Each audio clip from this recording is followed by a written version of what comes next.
Good morning to all readers out there. I'm Book Dragon Erin and coming at you with another booktube video. I am generally optimistic about the books that I read, but for the bottom of the Bookish bunch this year, I will be ranting about 3 books that I have read in 2021 that I absolutely hated, so let's start this rant video.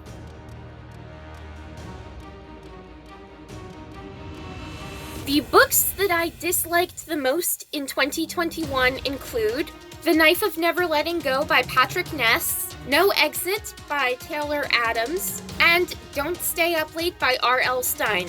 I would like to say that this book is a 2-in-1. This has the book Party Games, which I absolutely loved, and Don't Stay Up Late, which was the second half of the book. And I really didn't like Don't Stay Up Late, but I'll get to why in a few minutes. Why did I hate The Knife of Never Letting Go?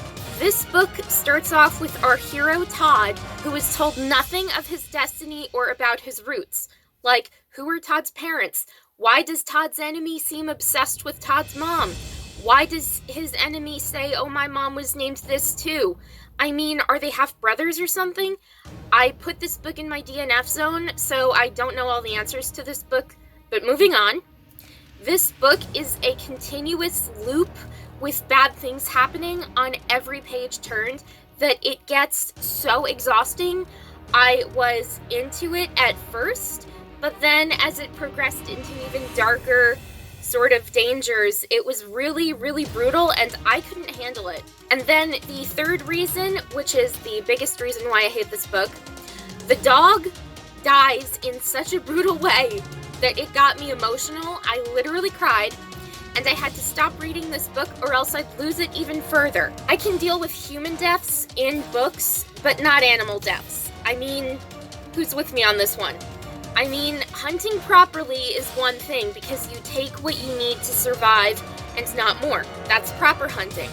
But even though I'm okay with that, the outright murder in breaking a dog's neck for the sake of hurting his or her owner is unforgivable, and I couldn't handle that.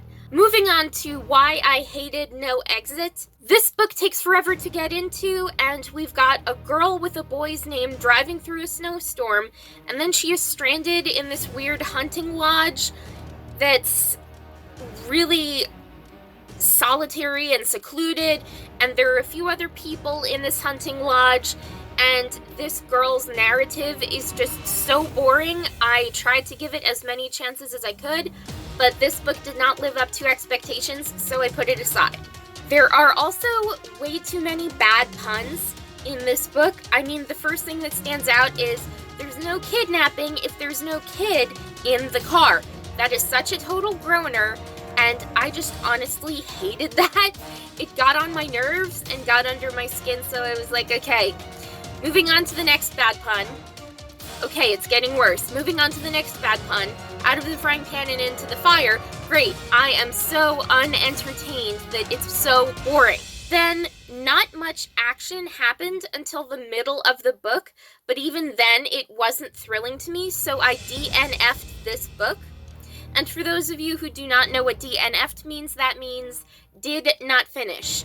I did not finish this book, and I do not think, quite honestly, that I will give this book another chance unless someone convinces me otherwise. So is anyone up for that challenge? Moving on to why I really disliked Don't Stay Up Late. I have always hated the character cried wolf scenario in every single book that I have ever read, and even though I loved R.L. Stine's books as a kid, I just really didn't like this one book. And the ending was poor, though it was left relatively open-ended. The girl was proven not to be crazy, but the truth of her dealing with a demon child was never known beyond a select few people. Plus, the demon child reappears at the end of the book. Great. Obvious sarcasm. I loved reading every single one of R.L. Stine's books when I was a kid, so when I found out about the Fear Street relaunch series, I was thrilled, but this book did not live up to my expectations, and still strongly disliking Don't Stay Up Late, that will not stop me from reading the rest of the Fear Street relaunch series because it is so good. Just by judging on Don't Stay Up Late, that would be pretty poor of me to do. And I have loved every single one of his books except Don't Stay Up Late. So who's to say I won't like the rest of the books? I am definitely going to read the rest of the series in order because I read the series completely out of order. If you enjoyed today's video, hit that like button to show some support. Subscribe to my BookTube channel to get more videos like this. Turn on those notifications to be notified when I have a brand new video uploaded. Keep on reading and have a great day, everyone.